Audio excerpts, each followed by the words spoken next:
parte de la Junta Directiva del Distrito Escolar de Santa Bárbara. Si hay alguien que necesite la ayuda de un intérprete, por favor levante la mano para darle un audífono. Gracias. Thank you. Thank you, Viv. We have headsets for the hearing impaired. If you would like them, please let us know. Administration of oath of office. Well, we do have two board members who were recently elected. One is Kate Parker, who has been with us for a number of years, and the other is Sonia Monique Limon. And I am going to administer the pledge as oath of office to the two of them at the same time.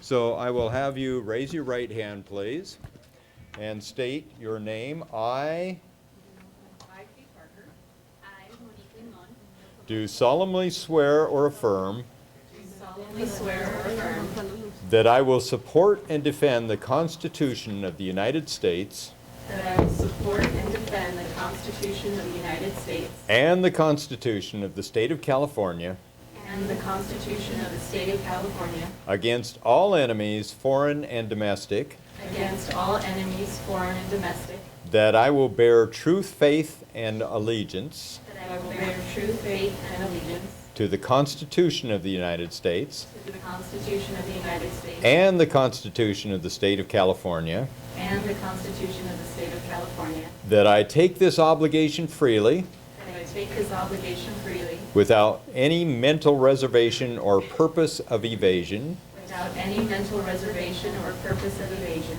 and that I will well and faithfully discharge and that I will well and faithfully discharge the duties upon which I am about to enter. the duties upon which I am about to enter. Congratulations.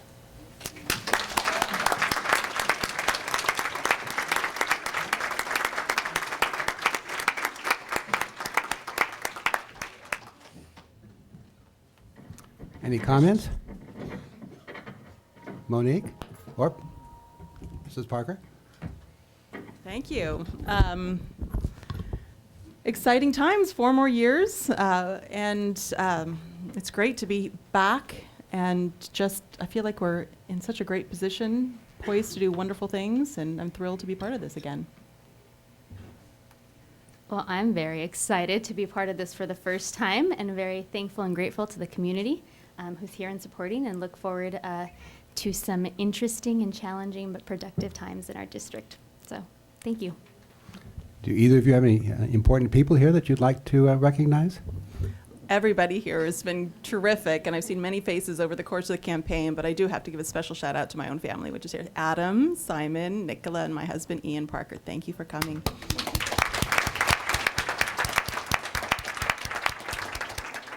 Well, I have a lot of great folks that I see, including my mother and my father that are there, my partner, and campaign supporters through the whole time, and of course my family that's also here, and even my 6th grade teacher that's here. So thank you to all of you. Thanks for all your support.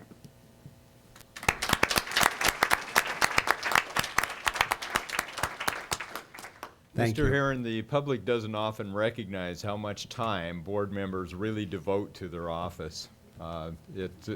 Sometimes it seems like it should be a full-time, fully paid position, and the compensation is very, very minimal. So we get the pleasure of all you wonderful people. Yes. Okay. Any comments from the other board members? Well, how can we pass up an opportunity like that? Well, I would just like to say how much I'm really looking forward to serving with Mrs. Parker again and with Ms. Limon, because I know they're both really passionate about what they do. They're smart, they're hardworking, and I think we're going to be a great board. So welcome back. And I can just ditto all of that and just say I share the enthusiasm and optimism that both of you are bringing, because I think we have a wonderful board now, and we will be in a position to really meet the challenges that are coming towards us.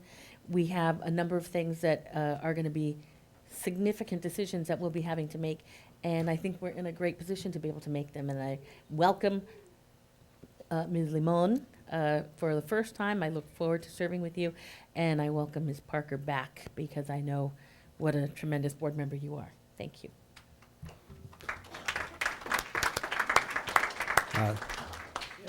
Ditto, but I also want to very definitely welcome back Mrs. Parker. And I've said it time and time again of all of us up here, and this is not demeaning to anybody else, but I think she's by far one of the best school board members this body has seen probably. So I really appreciate the depth of your knowledge and your experience and your interest on so many topics.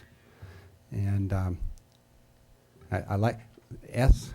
Monique Limon, because I'm H. Edward, and all through my life I had a problem with that first name, because there's not a form in the world that says first initial middle name. And so if you've had the same trouble I've had, we are bonding partners from day one. And the intelligence and the enthusiasm and the background and the local schools, and I love your teacher, so the whole thing is just marvelous, and we have 4 good years coming up in front of us. Appreciate it very much. Okay. Good. Introductions, proclamations, presentations, or recognitions. Dr. Sarvis. Oh, good. J. Brian Sarvis here. On that note, I'd say let the music begin. We have 3 presentations or recognitions tonight, and we're going to start tonight by welcoming Franklin Principal Casey Kilgore and her talented group, the Franklin Rockers.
Happy holidays.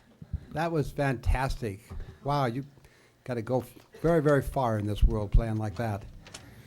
Okay, thank you very much, Casey. No Well- problem. I just want to say thank you to them. They all have to academically be at grade level and do all their homework in order to participate in the band. And many of the parents are here, and they take their time at night to follow them around different activities. And David Mendoza, our music teacher, a lot of this on the nights are, he volunteers his time to take these kids from every parade to every Milpa Street opening. So it's all because of him. I follow them around and carry the drums. So it's all them. So thank you. Well, especially. Will all the parents stand up? Let's recognize all the parents. Los padres.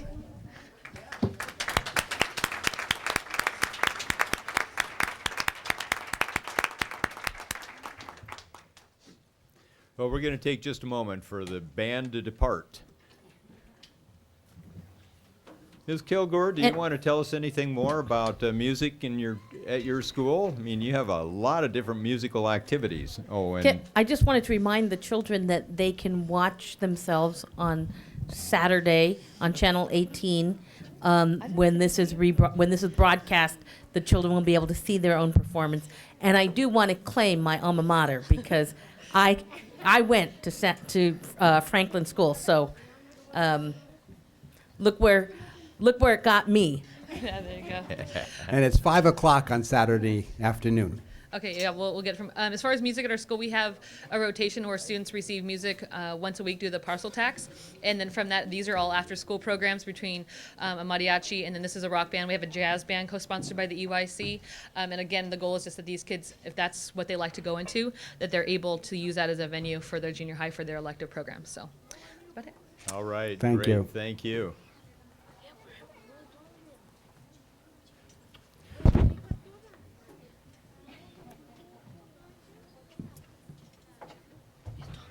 There's so much equipment in life. It's just sort of like, there's always homework. There's always equipment. Yeah, they are pretty quick. Well, I would like Debbie Badger to come forward. Debbie, would you please come right up here, how about?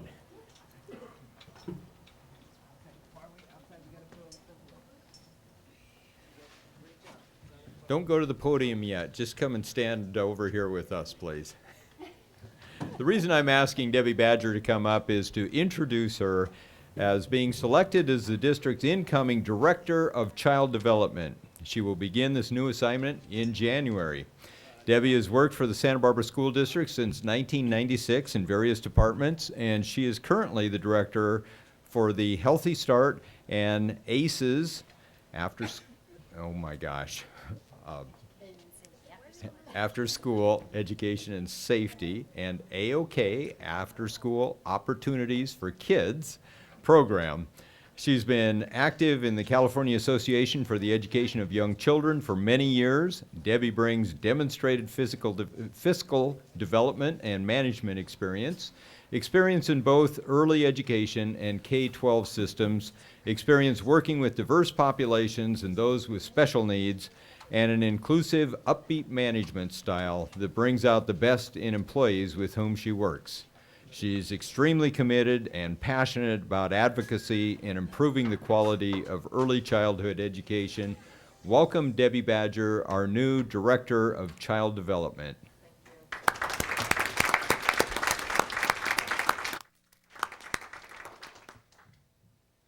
I thank everybody so very much. I'm extremely humbled at the support both in the district as well as out of the district with the early childhood education professionals.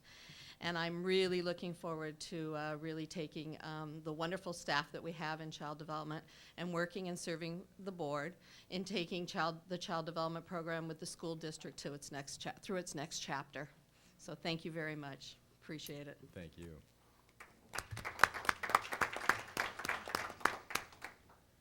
Our final presentation tonight is our student report. Board, I'd like to introduce Andre Rivera. Andre, would you please come up to the podium?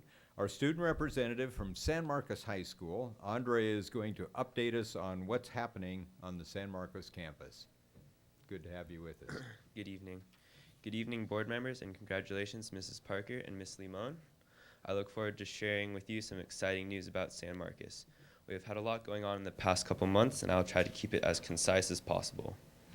Our homecoming early in October was a big success. Over 850 students attended the UCent Hub. Everyone loved the theme of Night on the Nile and the overall ambiance of the dance. Our vocal department had a great concert in October and sold out. Their winter concert is occurring at 7 at the San Roque Church. Gold medal winner and San Marcos alum Todd Rogers spoke to student athletes in mid-October. He talked about the importance of combining academics, athletics, playing multiple sports, and getting involved with other co-curricular activities at San Marcos. It was a very inspirational speech. In the beginning of November, we had a special speaker come for a lunchtime lecture. Frederick Ndabamari, a Rwandan genocide survivor, came to speak to my AP Econ class about his experiences and hopes of rebuilding his society. Our mock trial team was the only team invited to the Harvard University Mock Trial Seminar, where the team practiced techniques and strategies with national champion Harvard Mock Trial team for their upcoming season. Our fall play was a fantastic success. Students put on Shakespeare's Twelfth Night. It was a wonderful production and had a great attendance. In addition to our drama department, we had another group put on an amazing production of Shakespeare.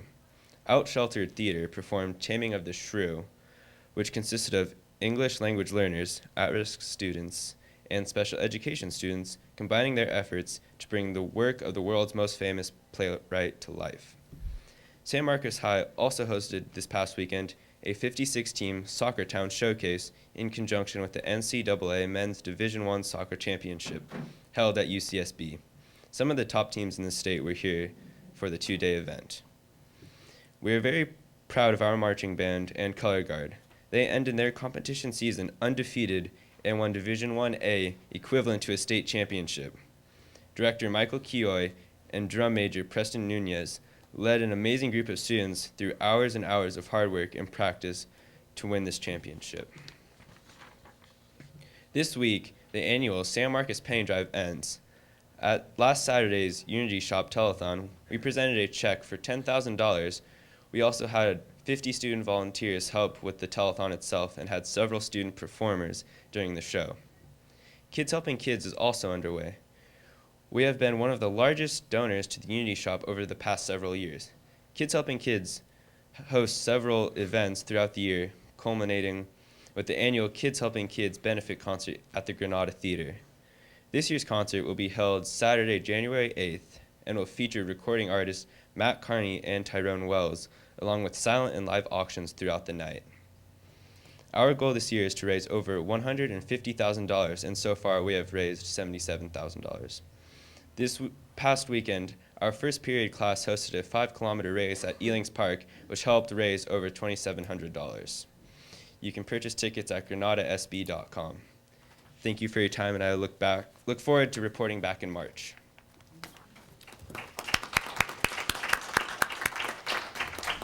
Was that $10,000 donation all pennies? No. No? Okay. I read there was a penny collection. Yeah, there's 5 pennies. Okay, good.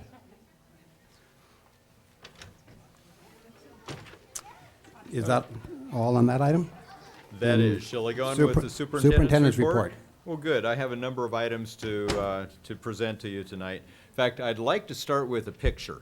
We've read a number of articles and commentaries in local papers. Mr. Hatyoung, could you put the picture? Oh, it's coming, it's coming.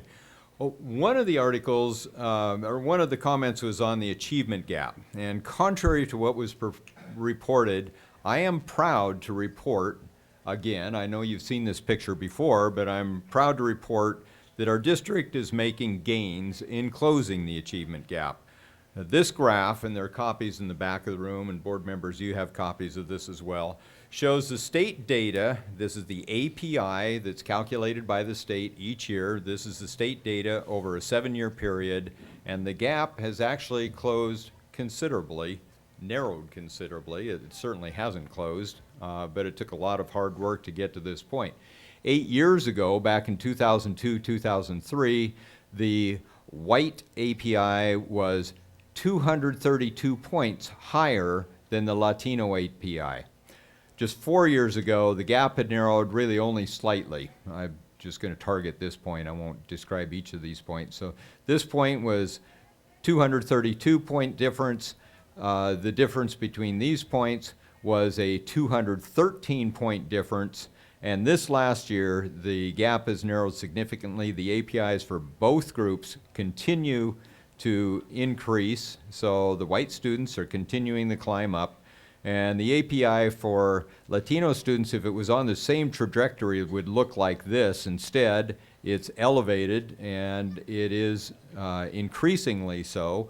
That gap has narrowed to 169 points. So the difference between this and this is 169 points. Overall, that's a 63 API point difference from 2002, which hadn't narrowed much by then, but it certainly has over the last 3 years.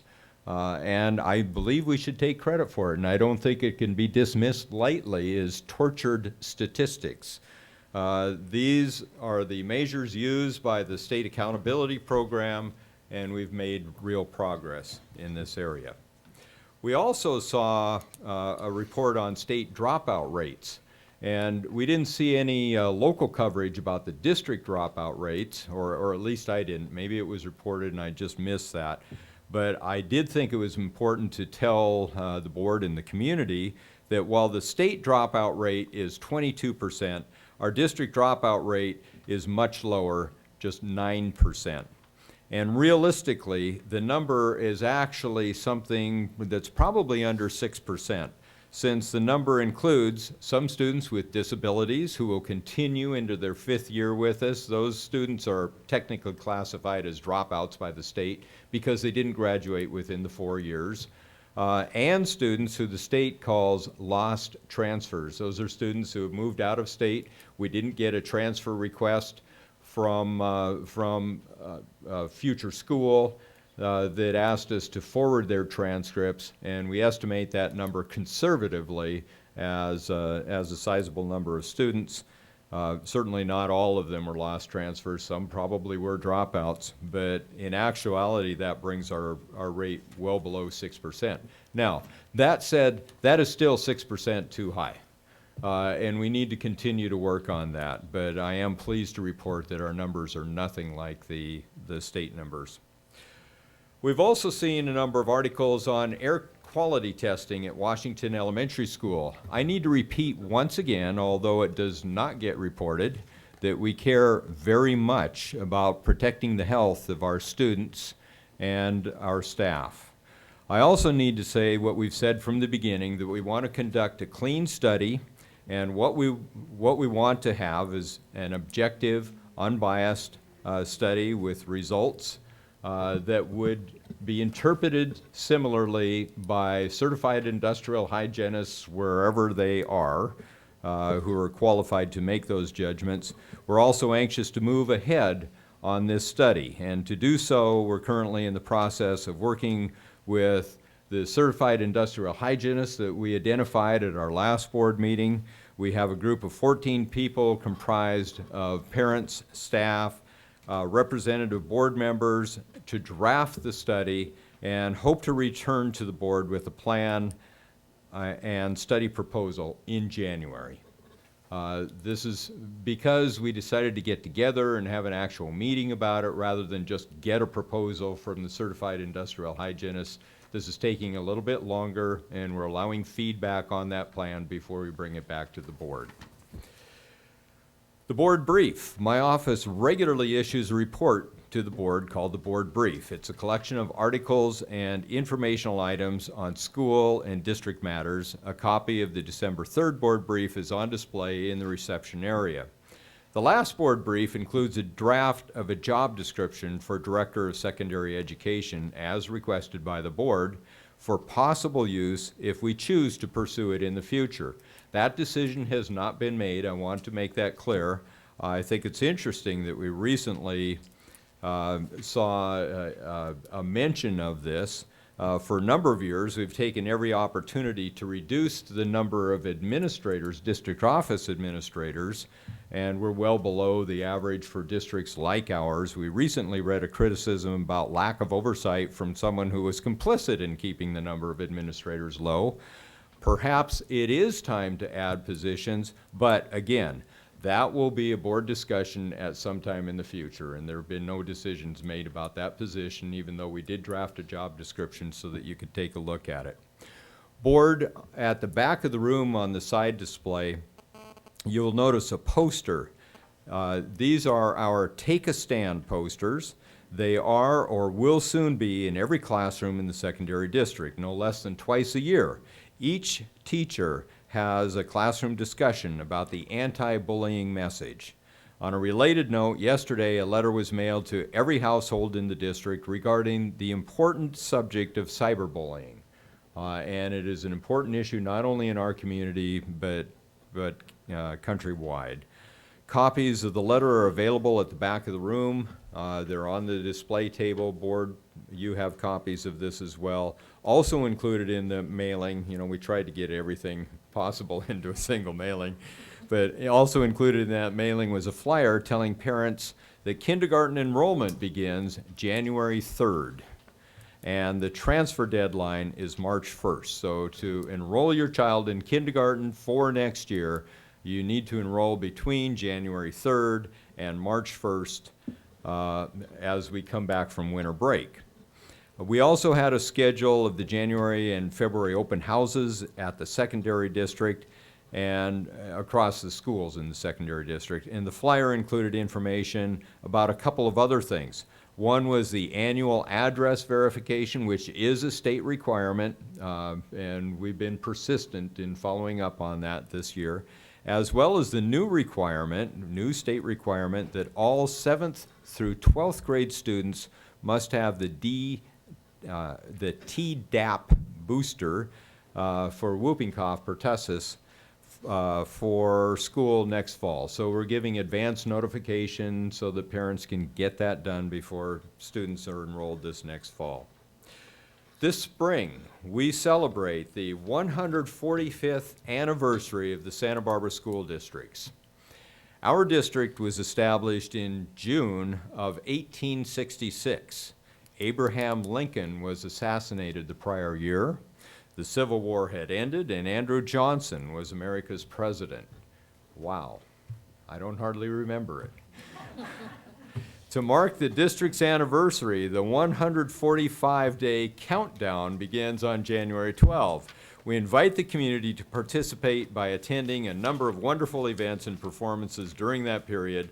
The first one will be at a noontime talk at Santa Barbara High School by noted author Barnaby Conrad. And Barnaby Conrad is responsible for that wonderful mural that used to be at the Earthling, is now in our library. That will be on January 14. He will share information about the various writers depicted in the mural he created, which is on display in the school's library, Santa Barbara High School, January 14. Please mark May 12 on your calendar, as we are planning a celebration here in the district showcasing the talents of many of our schools. And that will be specifically for the 145th anniversary. We have a number of other community partners that will be here as well. And additional event information will be forthcoming. Finally, I would like to comment on the holiday parade, our downtown holiday parade. You know, it's a great community celebration. In fact, we may hear from some of the board members as well. It's also a tribute to the dedication of teachers and staff who work so hard to build skills and confidence in students. We've had parades in the past for which some of our schools were not well represented. I was so pleased with the representation this year. We had 16 entries from our elementary and secondary schools. The schools were recognized for most spirited, best senior high school band, best junior high school band, best elementary school band, best drill team, the honors and encouragement it takes to bring students to that certain level of performance and pride in their accomplishments is really at the heart of every educator, coach, and advisor. And I think it's a great tribute to our people. Thank you. Thank you, Dr. Sarvis. Any questions of Dr. Sarvis? Okay. We'll go to board comments and correspondence. Mr. Deacon, Mrs. Cordero, Mrs. Parker. Well, I'll give a shout out. I know that a number of us did get to go to see that Taming of the Shrew performance at San Marcos, and what a terrific job they did, wasn't it? I know Ms. Limon and Mrs. Deacon went. We all were there on separate nights, but it was fabulous. I did want to let board members know that the San Ynez Valley Superintendents and the Santa Barbara County School Boards Association is we're putting on a series of board trainings in the new year. They're for new board members and old board members. There'll be no costs to trustees. But I want to let you know about it now. You're going to get a flyer in the mail, but the first one is January 11th. They're all going to be up at San Ynez Valley Union High School District. So it's a bit of a drive, and you may want to pick and choose what you want to go to, but they look good. And the first one is the governance and the role of the board member, and that's going to be put on by a very well-respected trainer named Rennie Townsend. So you'll be getting a flyer in the mail, and keep your eye out for that. And that will be a board meeting day, so that's Tuesday. We'll have a board meeting that night. Yeah, yeah, and it is the afternoon. I was looking at that going, do I want to drive? You might want to go to the next one. I'm glad they include old board members. Okay. Ms. Limon? Age limit. No, okay. Well, I just want to echo that the Taming of the Shrew was great at San Marcos High School, and I really enjoyed being a part of that. And I was also a part of a community meeting that happened with the MALDEF Parent-School Partnership Program. So there's a little bit of talk about bringing a parent-school partnership model here to Santa Barbara. So very excited and look forward to see what that community meeting does in relation to our schools. Okay. Mr. Deacon.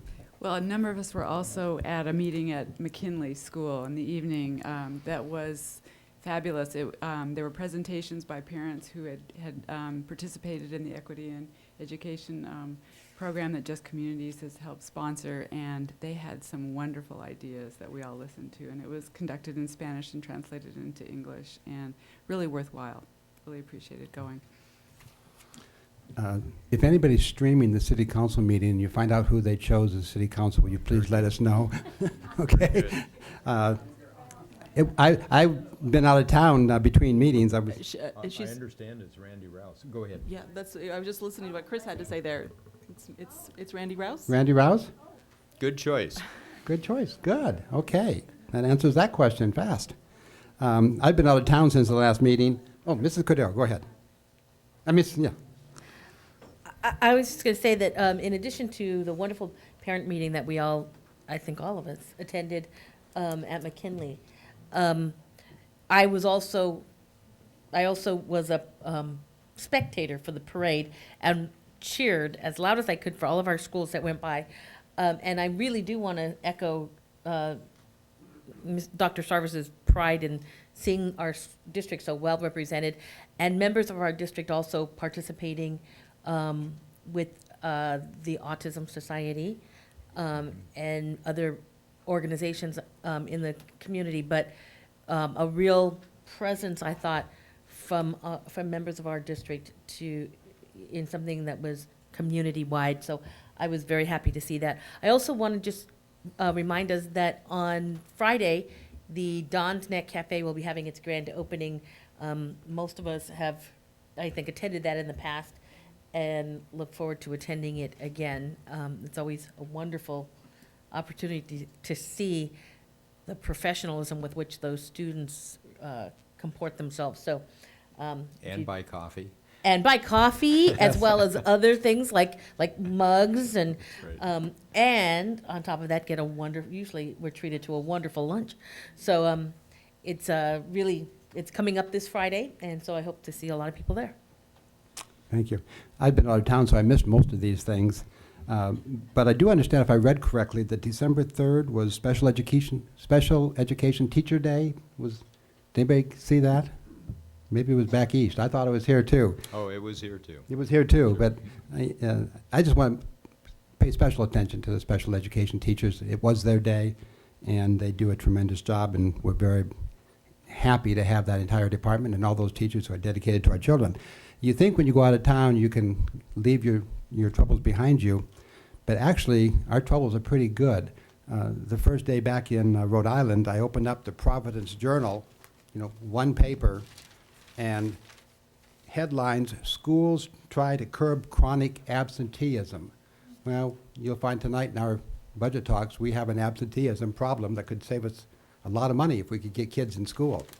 Right across the page, cyberbullying, a growing problem, panel told. Nice article on that. And then a page later, Tavares shocked by teacher evaluation system. And on top of that, there were budget issues, there was education department, now that there's been a change in the House, the money for the Race to the Top has been dramatically cut back, and you just can't get away from it. There's education problems throughout this United States, and we're right in the front edge of it. So, And we're happy to keep journalists employed in our community yes, as well. Yeah, this was all in one paper, 3 headlines. Yes. We don't get that attention, thank goodness, in our papers. So it's happy to be back, and we will now go to an announcement of closed sessions. Announcement of closed sessions. We had 2 items. One is the disciplinary, B1, that'll be later on the agenda, and B2, public employment, deputy superintendent, nothing to report out. Acceptance of donations.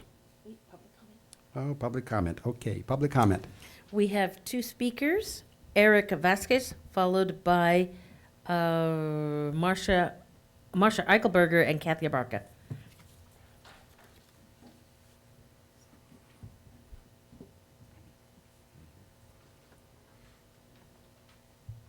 Good evening, Board.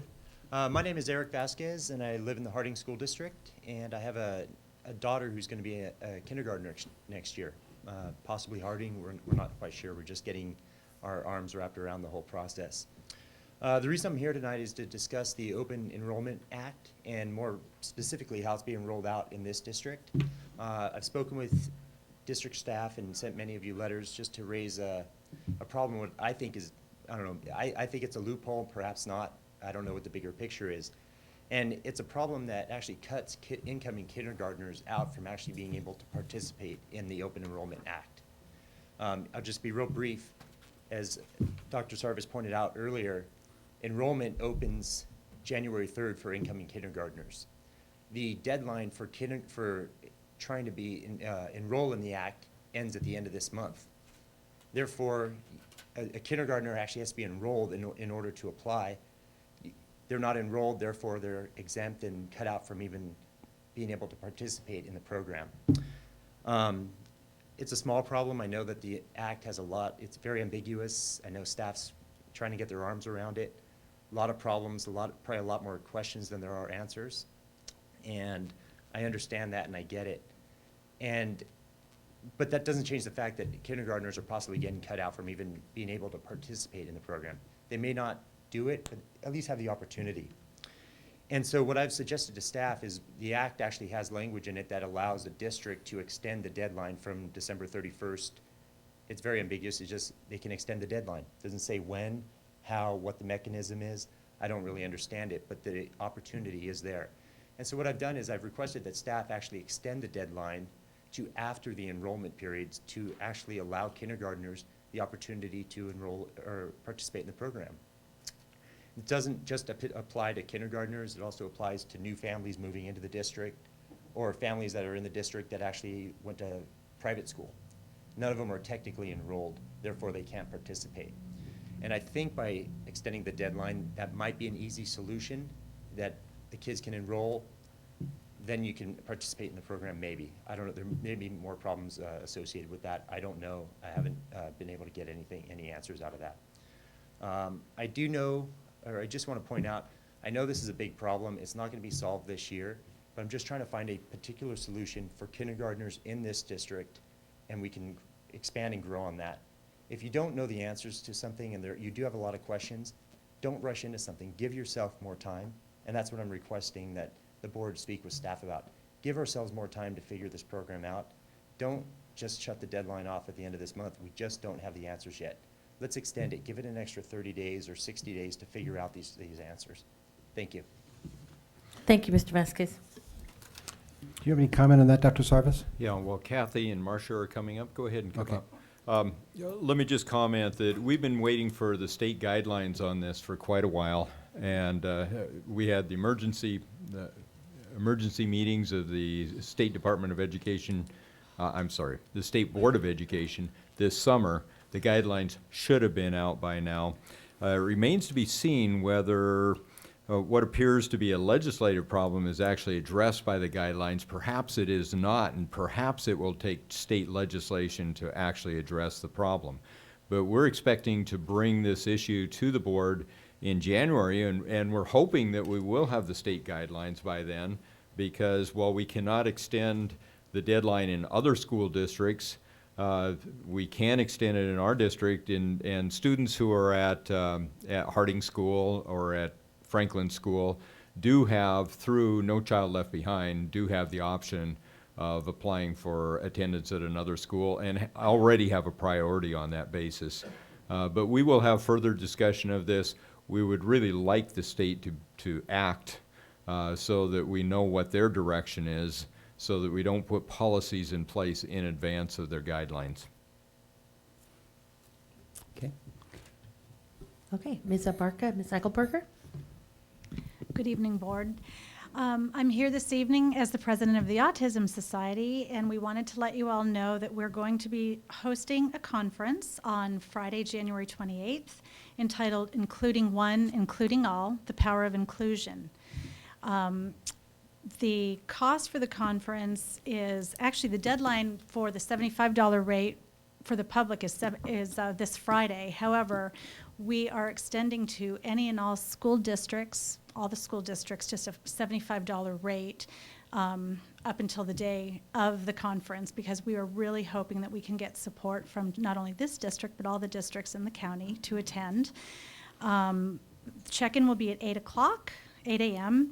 The conference will be from 9 to 3, and that's going to include a continental breakfast and lunch. And then we're also hosting a little wine reception in gratitude to all of our teachers and our staff who work so hard for our children. Kathy Abarca is our event coordinator, and if you have any questions, please feel free to contact Kathy. She has electronically distributed all of the information. I know Ms. Sawaski has that, as well as Dr. Mills, and we would love to see any of you there. We would hope to see you there, and we're hoping to also get principals, gen ed, and special ed teachers and staff. Come, have Okay. fun. It'll Thank be you. nice. Thank you. Thank you very much. That concludes public comment. Okay, C5, acceptance of donations. I will move to approve with gratitude. Second? Discussion? All in favor say aye. Aye. Opposed? Motion carried unanimously. At this time, I will turn it over to Dr. Sarvis for the annual organizational meeting. There are a number of items. There are a number of items in the annual organizational meeting. We start with the election of officers, president, and vice president. That's item D1. I will now open the nominations for the office of board president. Ms. Parker? I'd like to nominate Annette Cordero as president of the board this year. Second. Seconded by Susan Deacon. Is there any discussion? Ms. Cordero, are you willing to accept the nomination? I always think that's important, you know. Yeah, all in favor, please say aye. Aye. It passes 5-0. Thank you. Ms. Cordero, would you please take the position of honor and the gavel here? And we'll ask Mr. Herron. It's been fun sitting together for the last year. Yes.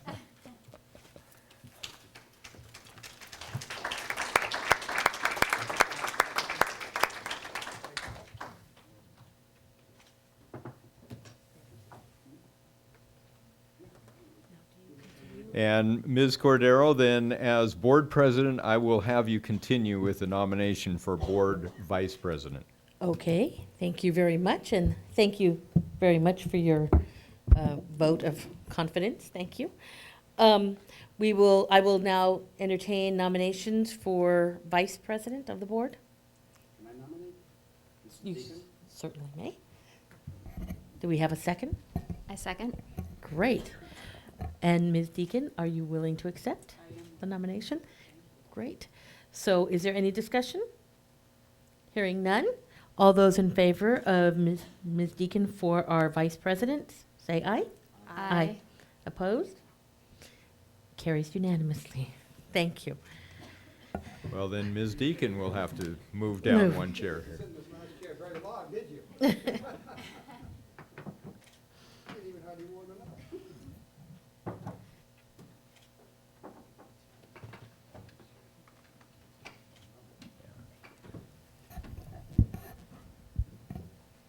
Since you had the office before, I still have the old name. Thank you. Well, look, Wow. Very efficient. boy, are we quick.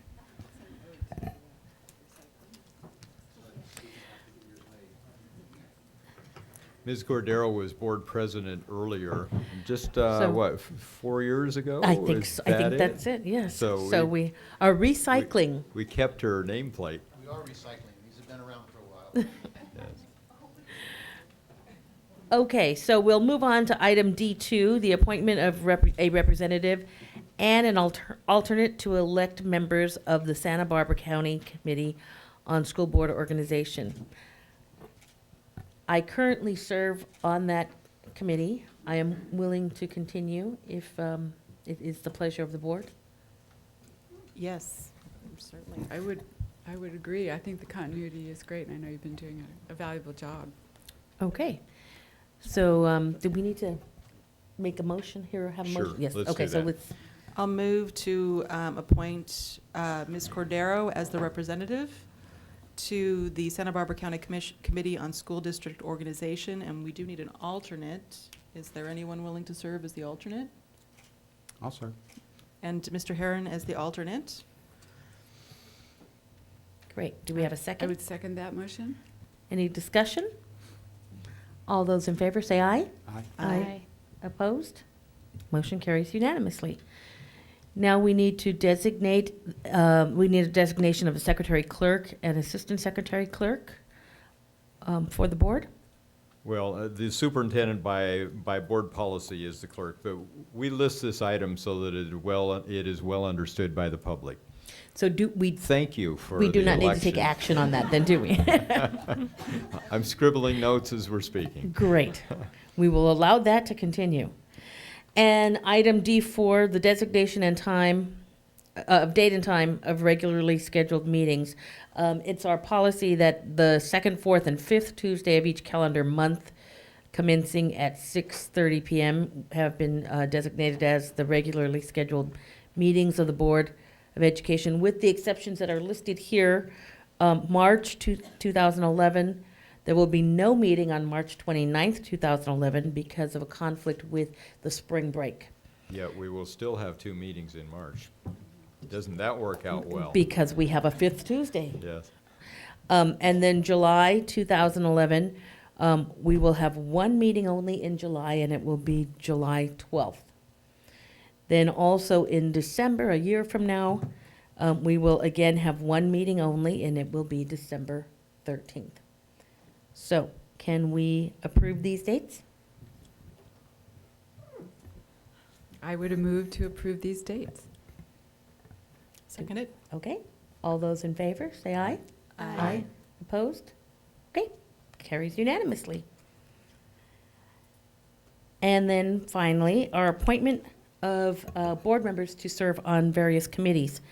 We need a board member for the Santa Barbara County School Boards Association, Santa Barbara Education Foundation, the City of Santa Barbara Armory Committee, South Coast Youth Gang Task Force Leadership Council, and Adelante Charter School Liaison.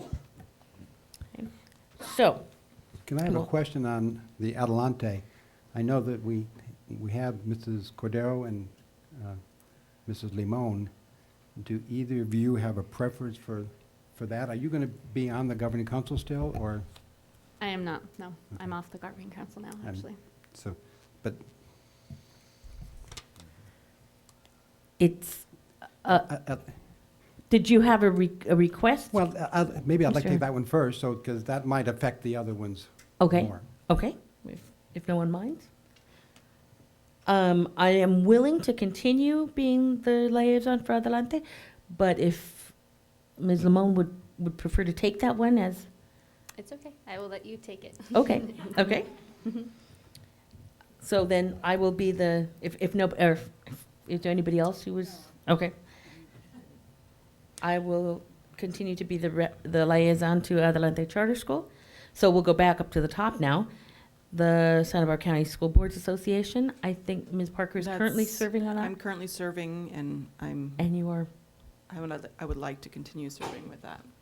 okay, well, I would love to have you continue serving that. So are there I'm an officer. any other board members who are interested in serving on that? Or are we No, and all I was happy? just going to say, Mrs. Parker is a officer Yes. in the County School Boards Association, and she represents us well, so I would like her to stay there. Great. Could we do- Okay, Could we do the South Coast Youth Gang next? sure.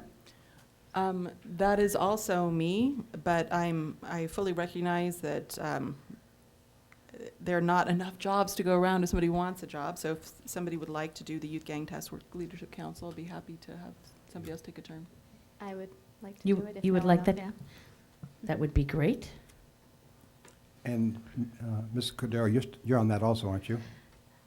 No. No? No, I this is- think we oh, only okay. had one Oh, okay, that's right. representative to Okay. that committee. Yes, Now, this is the South Coast Leadership Right, okay. Council. yes. This isn't the district. Right. This is not our Yeah. district committee. Okay, so are there any other concerns? Okay, so do we have a motion? Where we have We're one going more, to- the Armory. And the Education Foundation. Oh, okay, oh, that's right, we have two more, actually, I'm sorry. I would like to continue on the Santa Barbara Education Foundation. They're overgoing a kind of a renaissance there, and I've kind of watched it and been a part of that, and I would like to stay as a representative with that group. If there's no objections. Okay.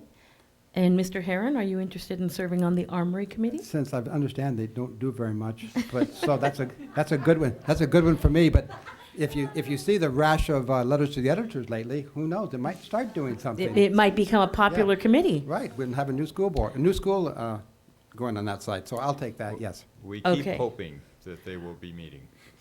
Okay, so do I have then a motion to approve the committee appointments as identified? So moved? Second? Okay, all those in favor say aye. Aye. Aye. Opposed? Motion carries unanimously. Okay, thank you very much. And that brings us to the consent agenda. Are there any items to be pulled from the consent agenda? As you're asking that question, I saw a number of questions that went to staff, and we greatly appreciate that. It gave us a chance to find out what the answers were rather than be blindsided by them here in the board meeting. Okay. I would like to comment on E6. It's specifically the change that was created for cell phones and electronic devices in the classrooms under the guidance of the instructors. I thought it was very well written, and I think that it covers the way we talked at the last meeting. I think in the future it will be changed again, but the way it was written was, I think, the will of the body, so I appreciate that came back so very clearly stated. I would like to pull E12. There are two purchase orders in there that I would question. I would like to pull E14, and I'd like to pull E16.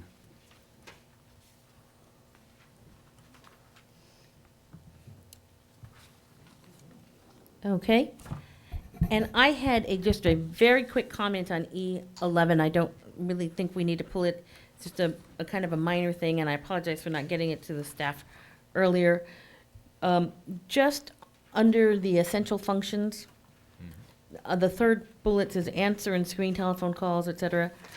And then it says interpret, apply, and explain, and I know that in that sentence, interpret does not mean translate. It means an interpretation of what it's about. And I don't know if that needs to be clarified in that language or not. But I just wanted us to be aware that there could be a confusion. Thank you. Okay, so with that, we have pulled only items E12, E14, and E16. Are there any other, or hearing no other items to be pulled, do we have a motion to approve the consent agenda? So moved? Second? Okay, all those in favor, say aye. Aye. Aye. Opposed? Motion carries unanimously. That brings us to our action agenda, just a few minutes behind. And item F1, our first action agenda item, positive certification of the first interim financial report. Well, this is part of our ongoing budget reporting. After we adopt a budget, once the state budget is settled, then we bring back a 45-day report. We have done that. We made some cuts to the budget in our recent meetings. And tonight we're bringing you the first interim report, and presenting this is Eric Smith, our Deputy Superintendent. Thank you, Dr. Sarvis. I think I'm pretty much known for my brevity, but in deference of having a new board member, I'm going to take a little bit more time than I do ordinarily here, because I know there's a learning curve. As Dr. Sarvis alluded to, in our budget cycle, we have kind of a two-pronged thing going on. We have budget monitoring at the same time that we're doing budget development. We're doing budget monitoring on the current budget, and when we get into the spring, we're doing budget development on the subsequent year's budget, and there's some overlap that occurs here. The interim reports are part of the budget monitoring cycle, and we're required under Education Code to provide 2 financial interim reports.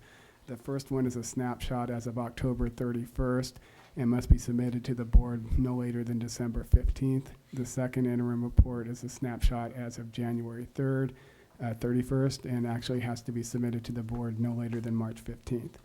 What we have in front of us here is the first interim report, and the board has a decision to make. They can either certify the report positive, they can certify the report qualified, or they can certify the report negative. And the meaning of those certifications is that a positive certification basically certifies that you can meet your current and subsequent 2-year fiscal obligations and maintain a reserve in excess of 3%, which is your minimum recommended reserve level.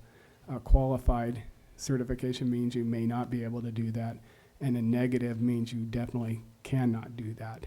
You'll see that the way we evaluate whether we can do this or not is that we look at the current year budget, but we also look at a multi-year projection, so we can simulate based on assumptions predicated on industry standards whether we can actually maintain our fiscal solvency in those subsequent 2 years. As you probably could predict, that's very dynamic in this economic environment. It fluctuates all over the place, and we use the industry standards. One day we're up, the next day we're way back down, and you're going to see a portion of that story tonight. So if I could refer the board to this handout, which is our binder. Customarily, we put this together to go over a variety of things. We look at not only the financials within our unrestricted and restricted general fund, but we also look at our special revenue funds as well. So the first page is just a summary that compares the adopted budget, which was adopted prior to June 30th of 2010, to our first interim. And as you can see, we've had kind of a significant increase in expenditures. Mrs. Cordero, may I ask for the benefit of the viewing public that we just follow along with this on the screen? That would be a good idea, I think. Can you do that, Dave? Okay. Thank you. So that's in a tabular format, just shows the differences between the adopted budget and the first interim budget. And if you flip to the second page, you'll see the most significant difference is 108 million up to 121 million between adopted and also first interim. Part of that has to do with the federal ed jobs and an inflation and restricted revenue, the federal ed jobs money, but also has to do with bringing back a significant number of certificated staff. And we'll talk about that a little bit later. If I could direct your attention to page 3, and I know Board Member Parker knows all about this because at the CSVA conference we talked about the importance of building your chronology and following it. This kind of shows what has happened just in the last several months. As you recall, when we adopted our budget, we thought on a multi-year projection we would have to cut about $4.5 million based on our multi-year projection. Our ending balance, when we went through our year-end closing process, ended up being a little bit better than what we projected. We were able to reduce that number to $3.5 million. When the state's budget was finally adopted 100 days past the statutory deadline, we got a bunch of revenue back, and we thought we could reduce that number to about $500,000.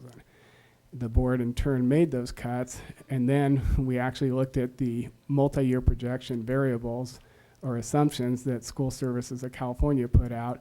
And at that point, we were at first interim. We rolled those out, and all the revenue we got actually was lost in the subsequent years.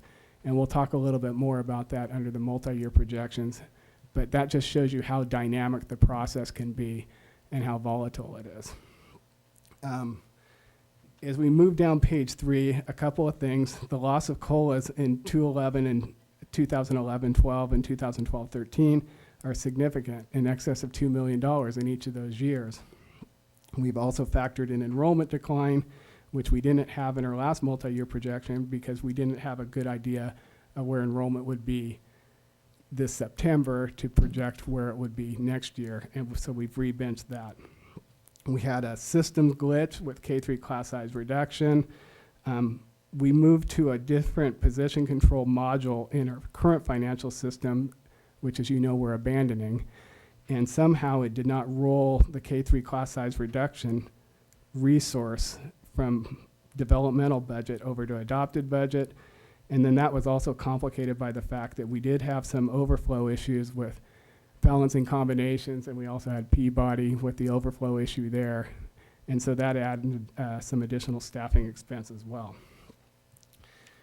I think the board's well aware that we brought back a significant number of staff members to get the 9th grade class size reduction down, primarily in math. There's also an analysis here relative to the cost of that program in English, which we really did not have a good handle on back in 7-8 when we first looked at it, because the staffing, just like K-3 class size reduction, was embedded in the normal staffing allocation, and so we never broke it out by resource. We will do that going forward, and we can really identify going into 11-12 what the true cost of that program is. I would say that based on the Measure H Oversight Committee last night, they have some recommendations about 9th grade class size reduction, and they want to bring those forward and talk to the board about that as well. Then we had other miscellaneous staffing adjustments at the high school, and that kind of gives you an idea of how the current year budget is kind of gotten a little out of kilter, as well as on the multi-year basis, since the assumptions have changed, how we're looking on a multi-year basis.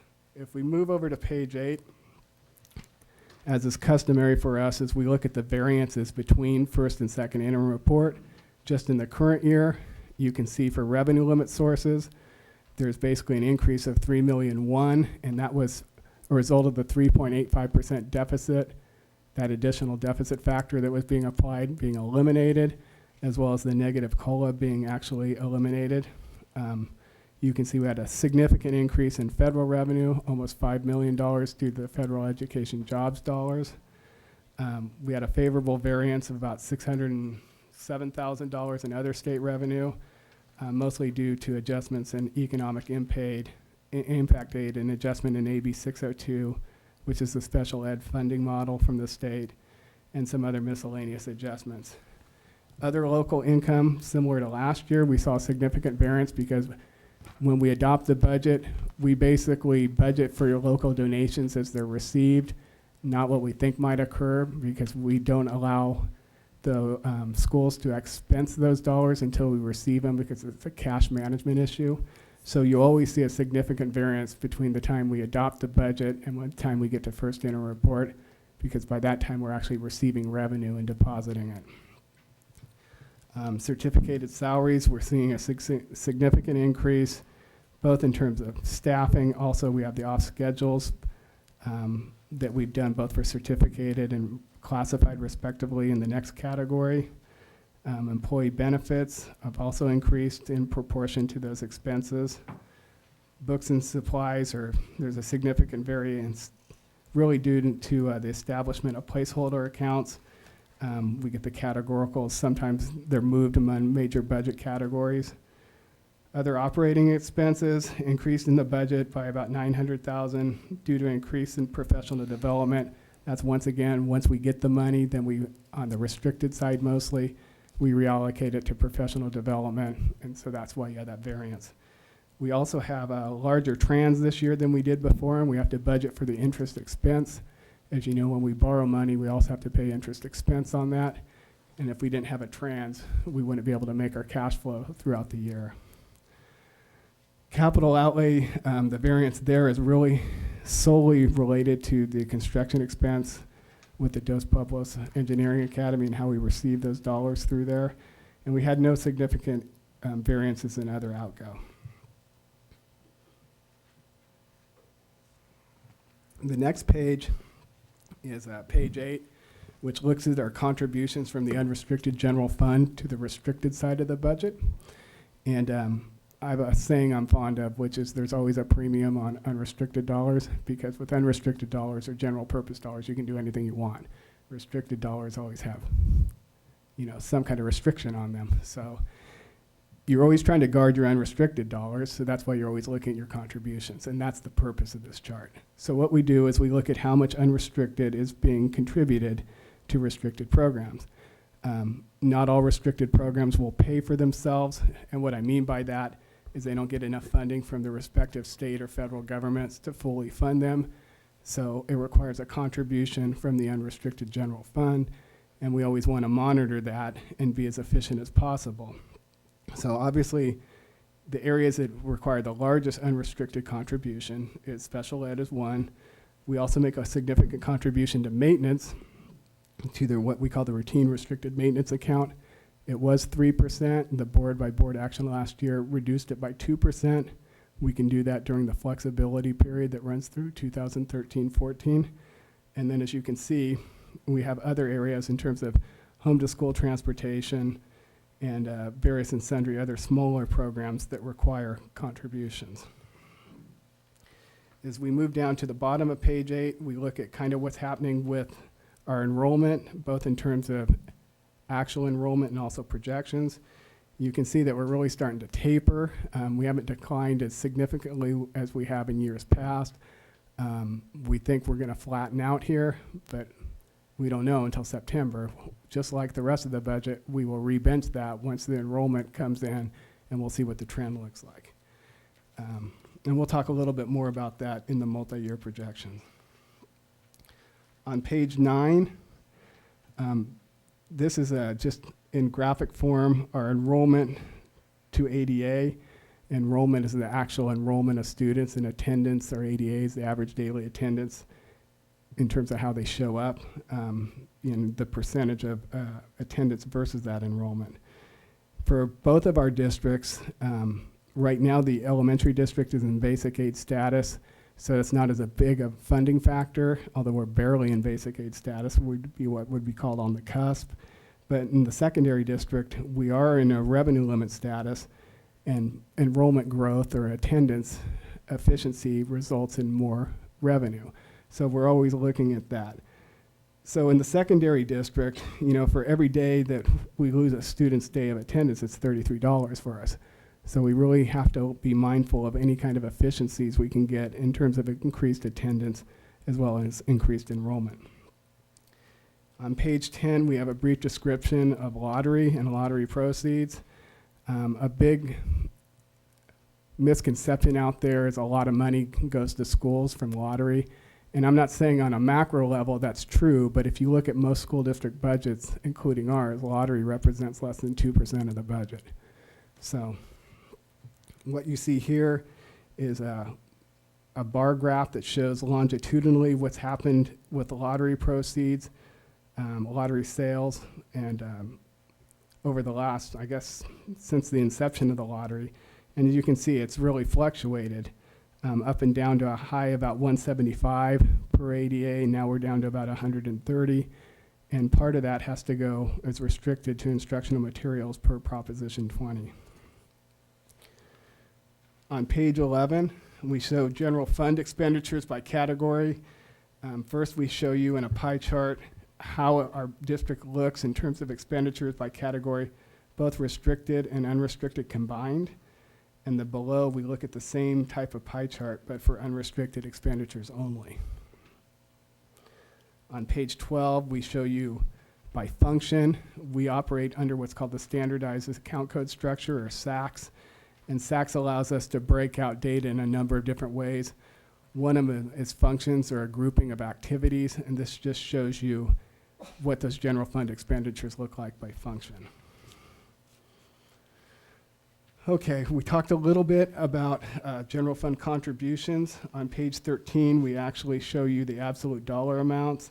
For special ed, our budget's at 21 million roughly, and the contribution is at 52%, so about close to $11 million of the unrestricted general fund goes to special education.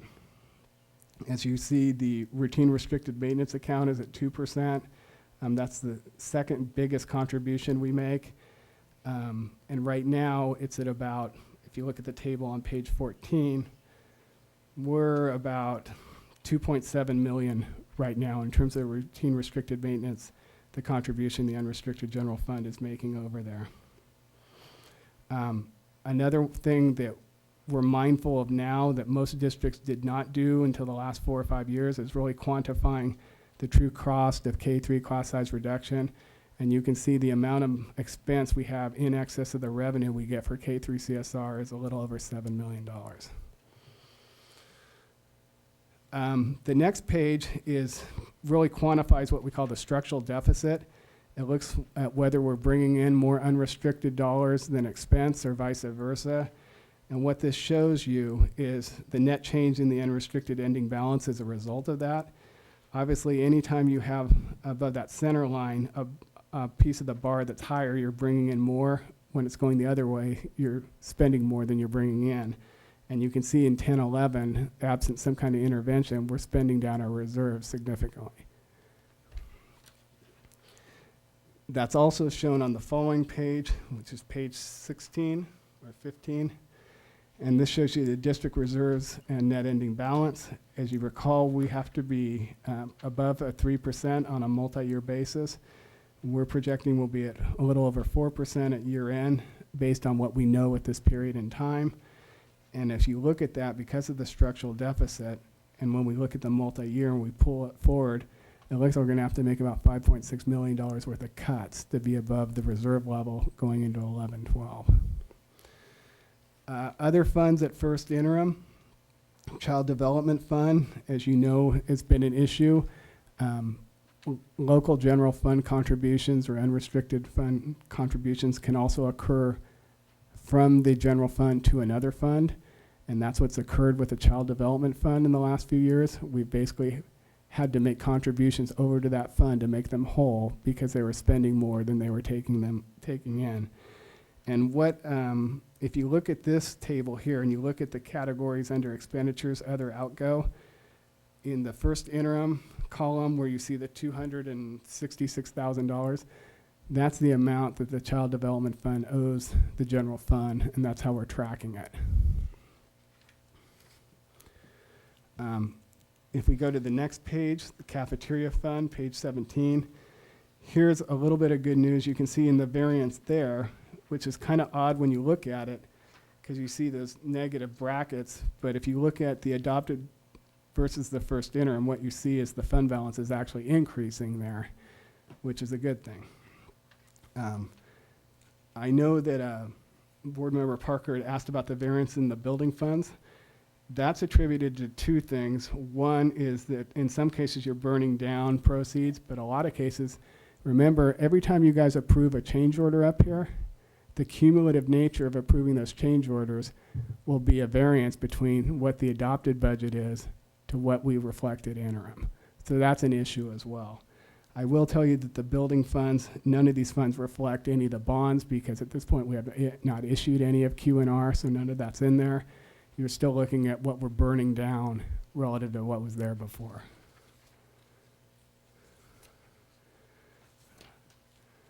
So at this point, Meg's going to come up and talk about the multi-year projections, which I've already given you the bad news, so she just gives you the fluff. So I'm all about fluff. So we'll move over to page 25. I'm going to give you my preamble, which was taken right from my year with FCMAT. And I'll just read it right out of here. Multi-year projections. Whenever a multi-year forecast is prepared, there will always be a difference between the forecasted and actual results due to events and circumstances that do not occur as anticipated, and those unexpected differences may be material. Stakeholders must recognize this inherent limitation of the financial forecast process. These limitations include issues such as unanticipated changes in enrollment trends and economic conditions. As a result, the multi-year projection should be considered as a trend based on assumed criteria rather than a prediction of exact numbers. How's that for some CYA language? And those exact numbers change every time we look up. Okay, so we're going to move past, we're going to jump right to page 126, where the first page of the multi-year projection, unrestricted side of the budget. So I can see. So it's also up here, and I've highlighted the items that I would like to talk about. Eric mentioned earlier that the multi-year projections in 2011-12, the ADA from adopted budget changed about 65. It decreased by 65 ADA. That was, our numbers were based on, 2 or 3 years ago when we did that, or not 2 or 3 years, I've only been here 2. So I guess it was about last year when we did these projections, and we were doing pretty well until this year it came in a lot lower, 65 ADA lower, so then we changed that number. So there goes 65 times $6,891, so we lost some revenue there. Our on the second green area, which if you notice that we decreased our deficit, it went from 18.355% to 17.96%, which just offsets the negative COLA. So it just offsets it to 0. The next big item I want you to take a look at is in the expenditure column. And I want to point out that the $218,000 in the negative, I'm going to pull that up a little faster. Yeah, represents the FTE loss in relationship to the 65 ADA. So it's natural attrition.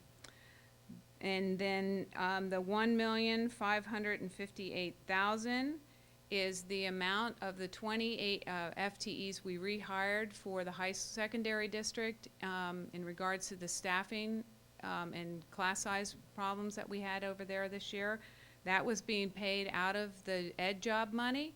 So if we intend to keep those jobs, they move from the restricted side to the unrestricted side. So that's in there also.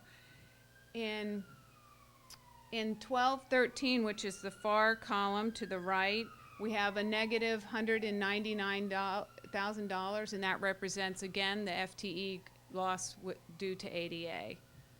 Then we have the 1.9 million. That represents the increase to class size reduction because we lose the flexibility in 2012-13. So we have to bring back the class sizes to 20 to 1. Right, 20 to 1. Right. It's been 25 to 1. So now down in the lower section here in the classified area, that is where our plug is that we put in there to make the 3% reserve, and as Eric pointed out earlier, it's $5.6 million. This is just a plug in here. It doesn't represent where we're going to make the cuts. It's just, we just like to really emphasize that that is the number that we need to hit. The big issue here is that you can see we're still deficit spending. So this means we're bringing in less income than we're spending in the unrestricted side. So we're almost $1.4 million in the hole and eating up that ending fund balance of only 4% in 10-11. Okay, next page is 128.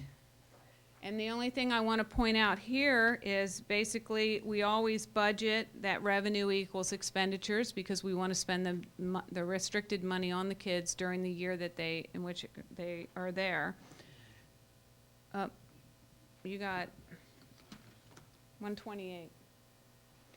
So on 128, there's $1.5 million that we had to take out of classified salaries due to those 20 FTEs we hired in 2010-11.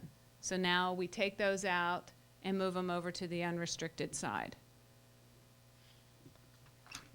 Okay.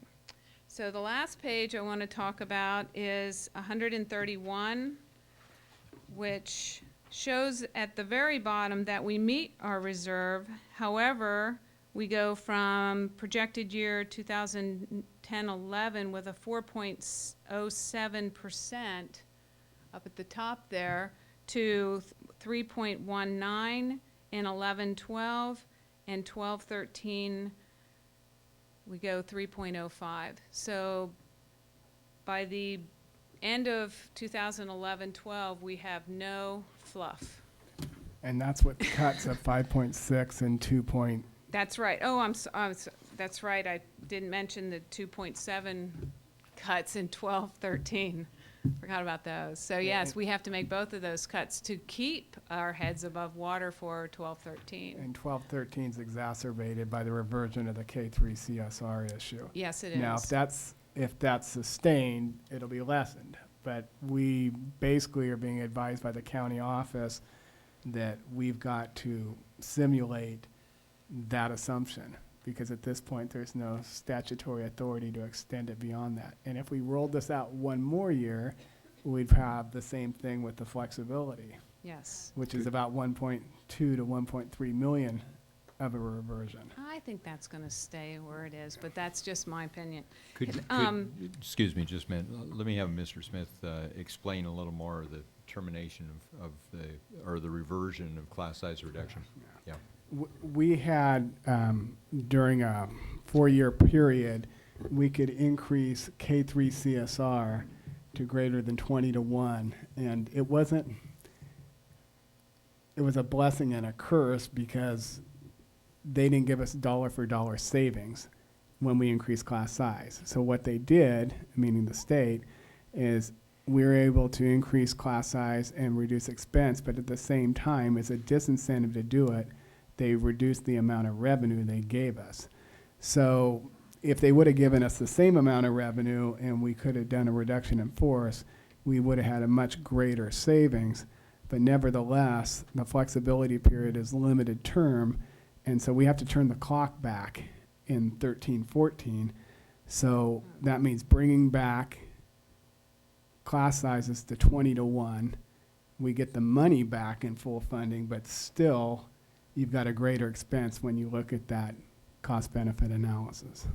We have to bring it back in 12-13. 12-13, I'm sorry. And one thing that I want to mention about the SSC's dartboard, which is, our Bible in the finance area, is that they recommend it, or That's when you know you're in trouble, when you're basically saying your Bible's a dartboard.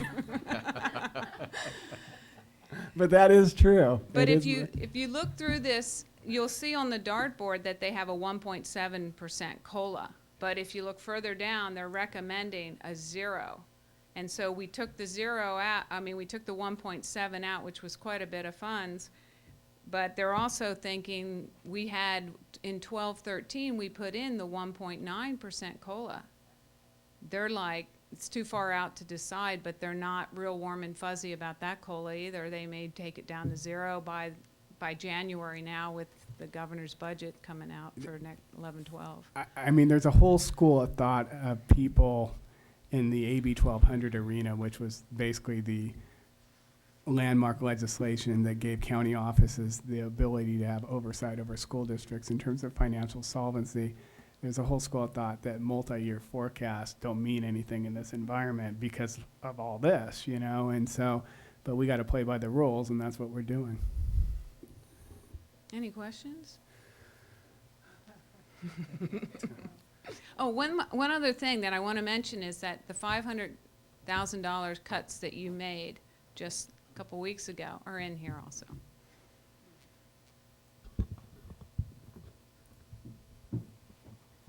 So, do we have board comments or questions? This is a rather depressing forecast, but Ms. Parker? Just a few things, maybe a little bit more clarification on the K-3 issue. But first of all, I think at the last time we talked about the budget, the elementary district had bounced out of basic aid, but now I'm getting that it's bounced back in, which just goes to show 91,000. That's it. Tomorrow you could breathe differently, and we could be back into revenue. Okay. And you should describe where we are with fair share on that as well. There is no fair share. So I wanted So we to get make to that keep clear that to the board. 91,000. That has ended. If we're $91,000 ahead, then we get to keep that. Okay. And I wanted to point out that Mr. Today. Mr. Smith, while you pointed out the variance on the expenditure side on page 2, it is almost matched on page 1 by changes in the revenue coming in. And clearly, you went through and explained everything. Although here's what's camouflaged, and I just know. And I know that there's differences between the two districts, for example. That's not it. That's not it. The issue is, and it just occurred to me, is that the first part here just looks mostly at the unrestricted. But remember, the certificate of staffing that was brought back is on the restricted side in the federal ed jobs in the current year, and in a multi-year, it's moved back into the unrestricted. Okay. And so, I mean, that just clicked right there why that was, but I knew that question was coming, so. Okay. One of the questions I had was on that system glitch. We're changing over to a new system. Maybe you can explain when that's happening, and can something like this happen again? I mean, that's alarming. Actually, I'll let Meg talk a little bit about the history in the EPICS module, but when it did occur, there's a way that I thought of how we could manually fix it, even with the current system, which we didn't do this year, but we're moving to a new financial system, which, you know, we're operating on a dinosaur system, but we're moving into onto a new financial system as of July 1. So, but the way to fix that manually would be this. We have a payroll encumbering system, and so when the first certificate payroll hits in September, you could look at how it extrapolates the encumbrances through year end, and then you would see whether there was a significant variance.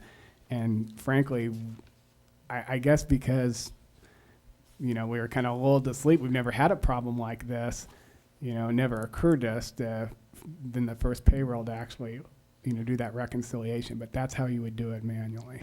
I'd like to speak about that because I don't believe that we were lulled, no offense, but if you remember what happened on 9/30/2010, we had a big problem with our payroll, and then we were all hands on deck from the accounting department, the internal auditor, myself, and have just been working really hard on payroll. So my number one budget person was in that mix for the whole month of October, and I finally had to pull her off and get her into the budget. So in a normal year, when we have a payroll coordinator, we would have been looking at that, and as we have in other years, you know.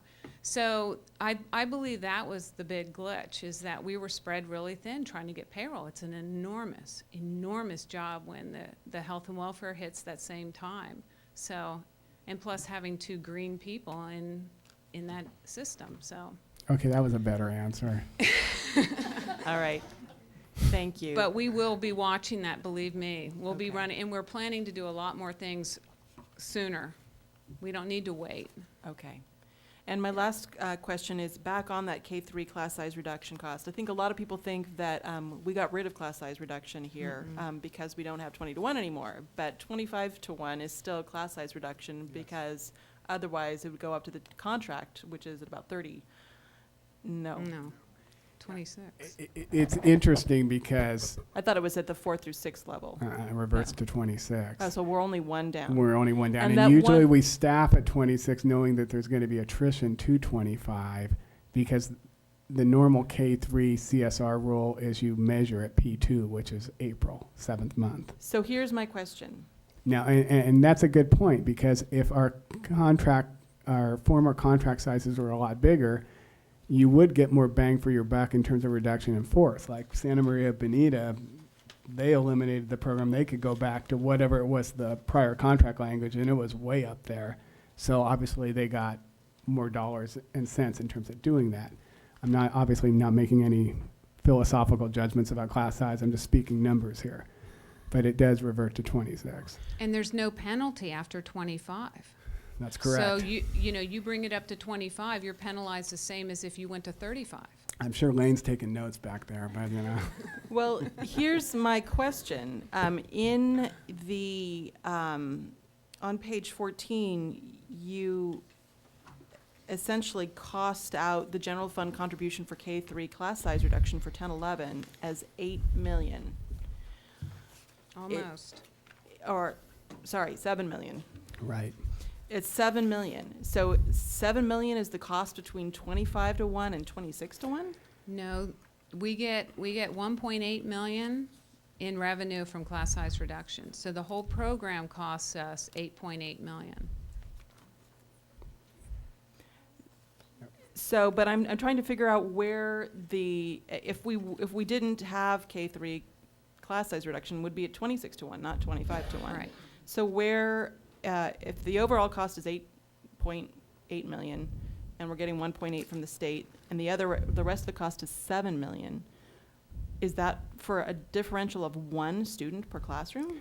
No, I think that's actually, you're looking at the number of teachers that are categorized in that resource for K-3, correct? Right. And then you're looking at the total expense, salary and benefits of all those teachers, and then you're looking at how much revenue we get, well, it's not really restricted, quasi-unrestricted dollars from the state, and look at the difference.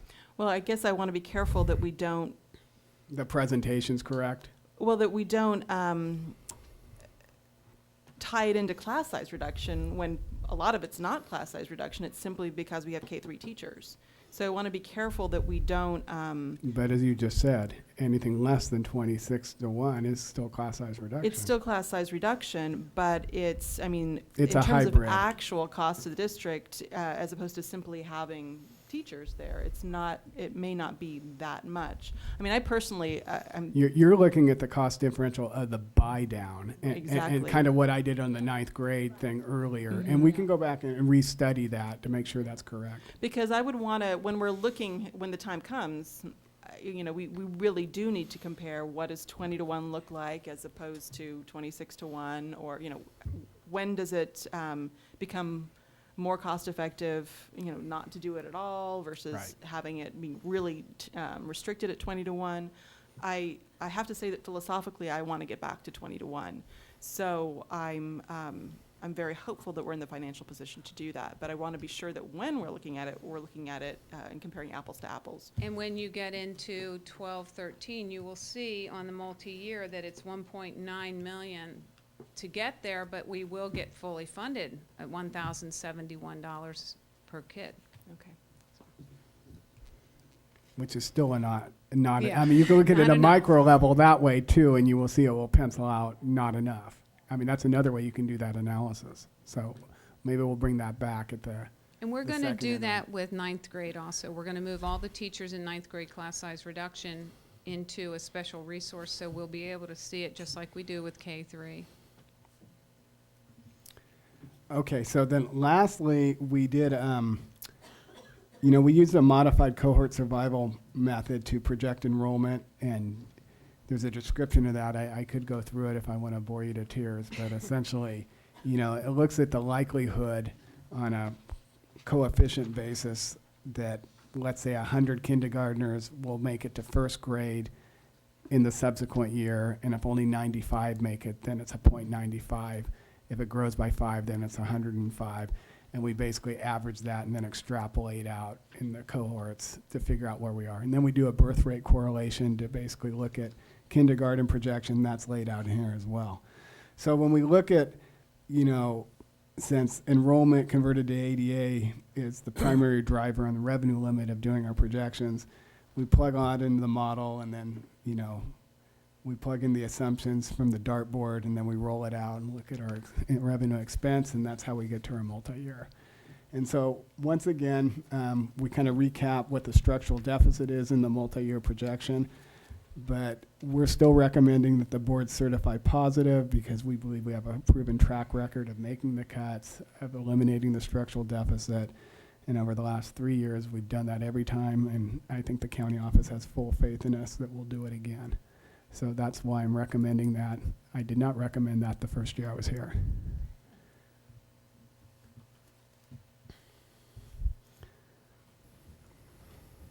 Madam President? Mr. Herron. On that last topic, again, on enrollment. Yes, the numbers show that enrollment's declining, but what I don't see in these numbers is the results of our changes to the interdistrict, where we theoretically lost 300 and some students in high school and 180 some students elementary, and yet these numbers don't show that at all. So I could argue that we've actually been lucky and they've increased. Enrollment's increased based upon if you back out the ones we supposedly lost. And then my question would be, at this stage, should we be considering revising that and going back to inter-district students? I'm not sure at this stage, but it could be on the horizon because you actually have one district that's still in basic aid status, which, as you know, less is more. In the secondary district, perhaps, but I think the thing I want to stress about the cohort survival, because the cohort survival method is then it uses historical data. Any adjustments that are made in the current year will basically be picked up and extrapolated into future years. So I don't think we want to tweak with the model a whole lot. I can't really speak to your question about what happened, are they here or not, but I'm just saying whether they're here or not will be reflected in the extrapolation. And on that same chart, just, it looks like... Mr. Herron, which page are you on? Page 8. Oh. It looks like we're losing about 400 and... We've gone down about 450... excuse me, is that... The truancy issue, where we lose $33 a student. And that's a significant page issue 9. in the secondary Yeah, district, correct. And it looks like the difference between enrollment and attendance is like 450 students a day, the average daily difference between enrollment. Well, remember, getting to 100% attendance is virtually impossible. Okay. I mean, what I would say is even the districts that have the highest attendance rates, you know, usually elementaries, then you get to about 98.5, and that's about the ceiling. Secondary is more difficult for a variety of reasons to get a higher attendance rate. I'm not saying you shouldn't try. It is a way to generate revenue, and we should be putting every mechanism we can in place to do it. That's my point, because at 450 times $33 a day, that's 14,000 times 280 days is $4 million. Yeah, well, I mean, we can show you, pardon me? 180 days. 180 days, I'm off. Yeah, you're only Okay. funded 180 days. That's all they go to school? Yeah, well, that's all you're funded Okay. for. So- And what I can show, we can bring back examples of showing you, what are we at now, 97.4 or something? I have that. I think We could it's show you a 94. 1% increase, a 1.5, and what it would generate in terms of new revenue. The point is, if we can get kids in school, and again, Absolutely. that's another, I was only off by $1.4 million, but We lose it's a still lot a lot in of the- money. Yeah, we lose a lot in secondary in the second interim area, like around in April. It's like everybody just, Yeah, but that's where you see the most significant amount of attrition. Mr. Smith, I have a question about this. I see here too that the projection for truancy is larger in the coming years. Is that just based on the formula, or is there some other indicators for why? On page sorry, 9, Page 9. the gap gets bigger between our enrollment and ADA, between where we're at now and if we look at 2012, 2013. Oh, it's this chart. I mean, well, that would be a function if that chart is driven from the table on the prior page. So,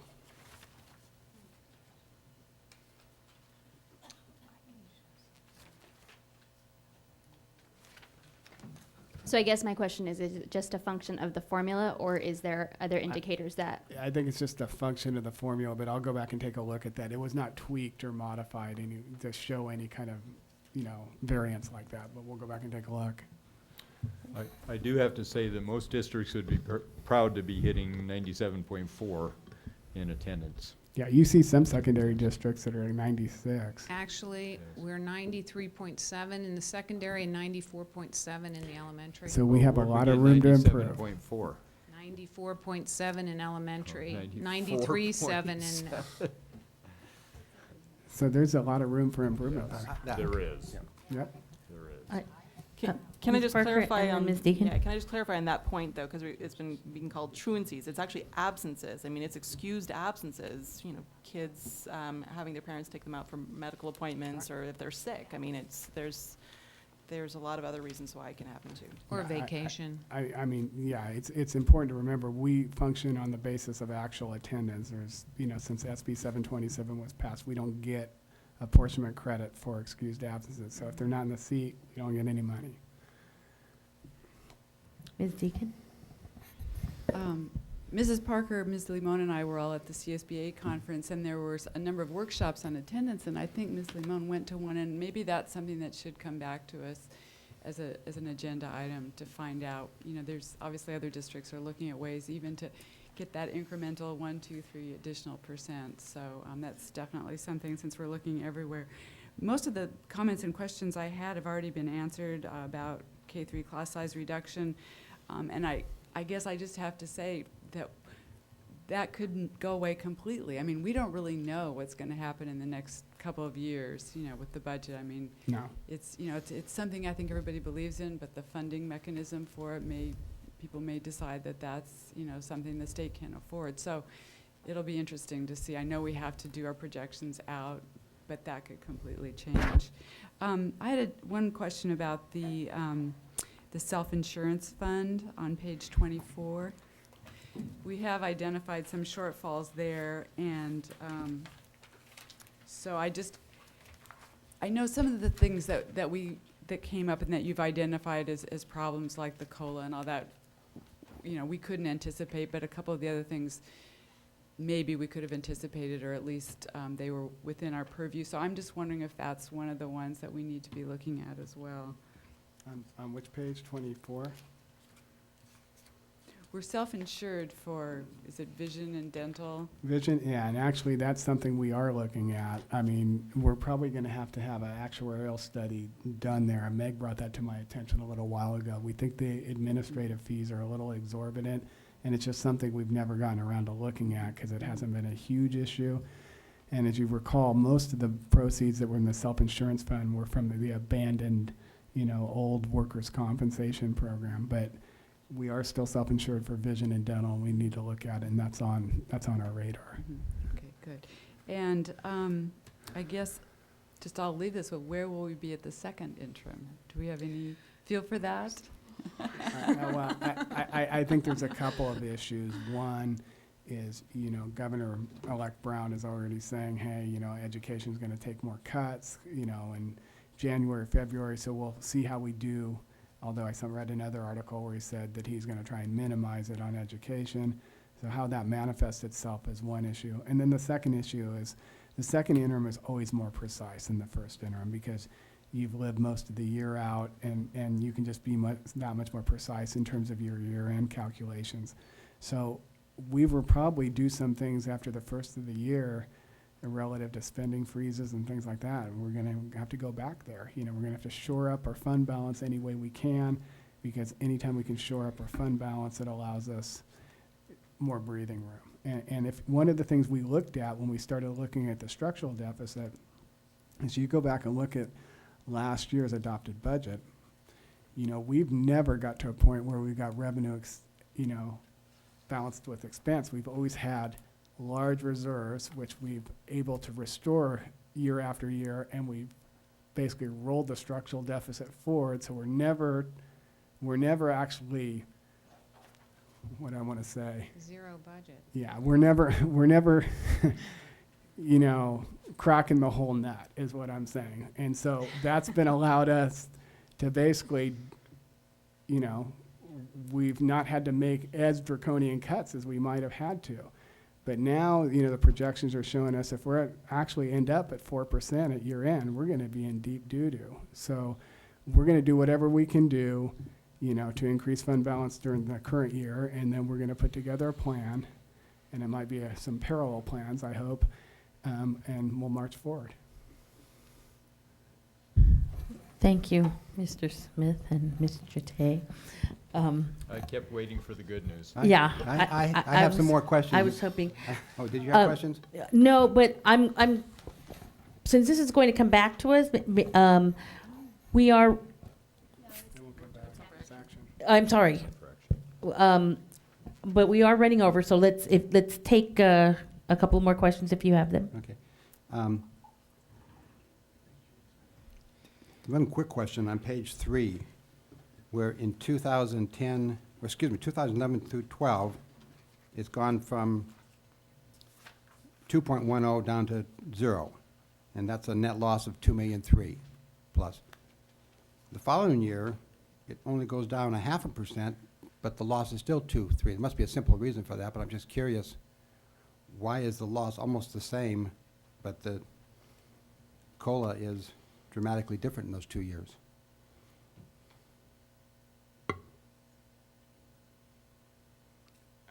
Where you're on page 3. On loss of COLA, He's looking at the loss. it says the net loss is 2,391,000 when it goes from 2.1 to 0. And then it goes from the next year, from 2.4 to 1.9, which is 0.5%, but it's an additional loss of another 2.3. I'm just curious that there's probably an internal reason why that is, but it just sticks out at me. That's a good question. Ms. Chate, didn't you already answer that? You said that you put it, instead of using 1.9%, you used 0 again, so it was 0. No. In my multi-year, I have 1.9%. In 11-12, I have 0, because that's what SSC recommended. I'm just I curious. would have to look at. it Can looks- I email you tomorrow? Sure, yeah, about it just Okay. struck me. It's such a specific number. I know I had to get that from I know. somewhere. That's why I say, I know you have a reason, but I just. Okay. Yeah.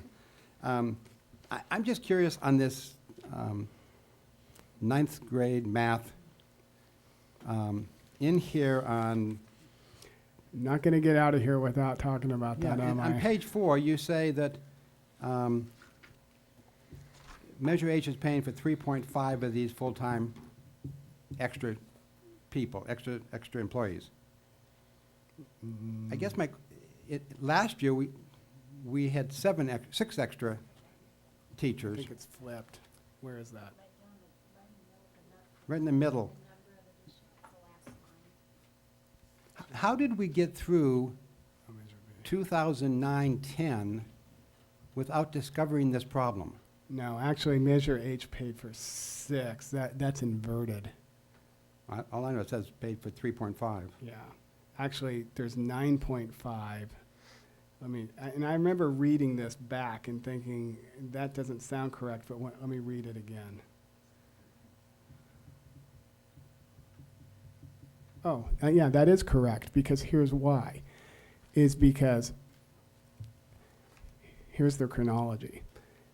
In fiscal year 2007-8, when the board adopted the fiscal recovery plan, the contribution that the unrestricted general fund was making to 9th grade class size reduction for math was $285,000. when it was restored, it was predicated on the fact, and also at that time, the unrestricted general fund, there was the Morgan Hart of 285,000. There was an unrestricted general fund of 285. So 5, whatever it is. Okay. So when Measure H restored math, and that was buying approximately, as you see, 7 FTEs then. So Measure H restored math class size reduction, and the way our literal interpretation of that is the unrestricted general fund also had to come up with the 285,000 that it actually produced back in 7-8. So that's how we get to the 6 FTEs, and if you factor in enrollment decline from 7-8 to 10-11, that makes sense. The reason it was not discovered is because back in that day, the unrestricted staffing allocation was underwriting or supporting more than that number of FTEs to get math 9th grade class size reduction down to a level of 20-1.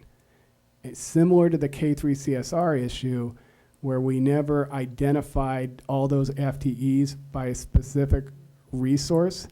It was lost in the big pool of unrestricted staffing. And that's the same issue we have now with English. And then, as Board Member Parker said, what would be the buy down? I kind of illustrate what the buy down is there between 25-1 versus if we were at 35-1. But that's English. I know we're talking about math. But we went through 2, 9, 10, and according to our... Frankly, the issue probably would have never surfaced if it didn't surface this fall, because we would have never done the staff analysis to look at it because we had no idea it was an issue. We promote that we provided 6 teachers for math in 2009-10. We did.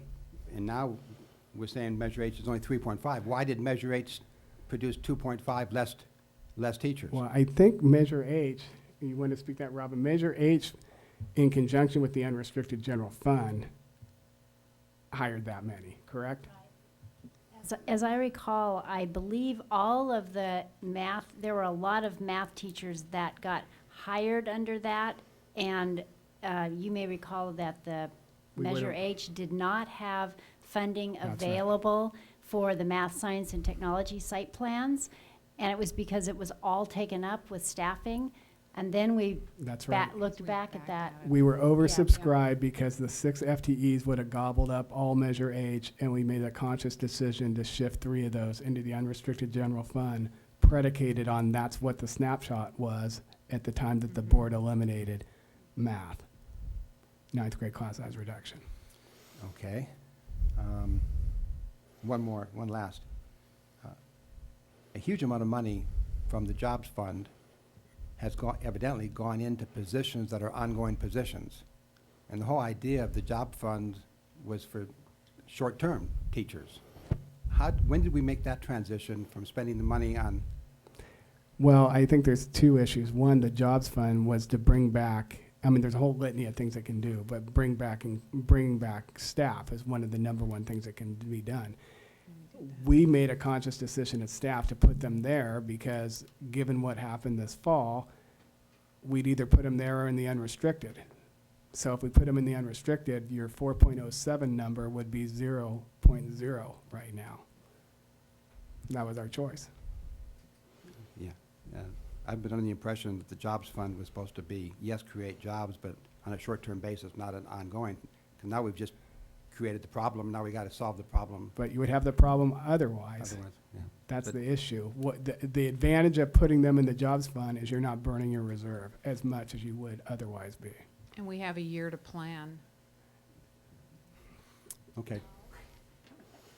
Thank you.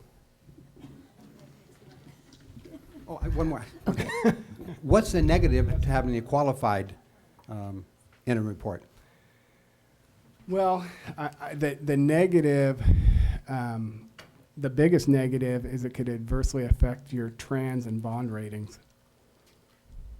So when Moody's or Standards & Poor actually does, rating of your potential general obligation bonds, you might get a lower rating, which would cost you more in interest expense and more to the taxpayer. And you're confident we can make the $5 million and 2 million in your long-term productions. We've made it before. We're going to have to. Okay. You know, Ed, most of the people in my business, if they can retire, they're getting out right now. That's not going to happen to you. Okay. We're not going to give you that easy out. Okay. What about heart attack? Is that No, no, no, no, no. We don't want that either. No. Can I move that we certify, that we approve the positive certification of the first interim financial report? I will second that. Okay. Do you have that, Ms. Waski? Yes, I do. Okay. Yes. Okay. Any discussion? All those in favor say aye. Aye. Opposed? Abstentions? Motion passes unanimously. Okay, well, we are on to our next item. However, since we are at the time that we had planned to take a break, I think I'm going to have us take our break now. However, I'm going to ask if there's no objections, if we can limit it to 10 minutes rather than 15. We really need to get entirely through our agenda this evening. So keep that in mind as we move on with our agenda when we come back. So let's come back in 10 minutes, and we will move on to item F2.